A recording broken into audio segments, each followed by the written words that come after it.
And the next question says, which calculation helps determine which producer has the absolute advantage? 1 says amount produced divided by resources used. 2 says amount produced minus resources used. 3 says resources used divided by amount produced. And 4 says resources used multiplied by the amount produced.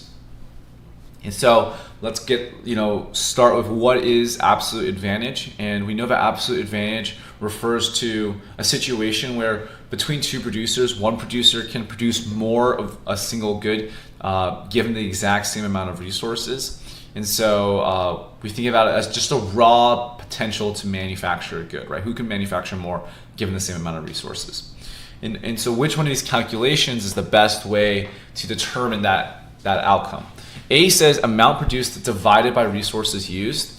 And so this is more so a ratio of how many resources are used to produce each unit of the good. And this is more so more so towards comparative advantage than absolute advantage. We don't really care about the efficiency per unit of resources. We care about overall ability to produce, right? And so 1 doesn't really get that relationship correct. 2 says amount produced minus resources used, and this seems to be a kind of a better indicator, right? That overall, how much can you produce minus the amount of resources you use controls for how many resources you have, and it gives us back the answer who can produce more goods overall, right? And so 2 seems to be a better answer here. 3 says resources used divided by amount produced, and again, it seems unclear. It basically is again telling us the ratio between how many resources are needed to produce each type of good, and so this is more so again towards comparative advantage, less towards absolute advantage. And then answer choice 4 says resources used multiplied by the amount produced.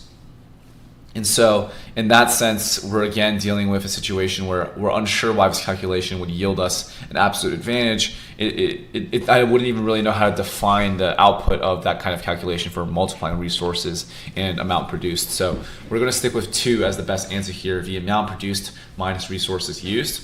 And we can take a look at the previous tutor's answer, and the previous tutor said amount produced minus resources used as well. And they said that an economic agent possesses an absolute advantage in the production of a good or service if it can produce a greater quantity of the good or service using the same amount of resources or the same output with a relatively smaller quantity of resources compared to its competitors. Absolute advantage is derived from the input requirements per unit of output. Hence, the absolute advantage can be determined by comparing the difference between the amount of output and resources used for different economies. The theory of absolute advantage was given by Adam Smith in his 1776 book, The Wealth of Nations.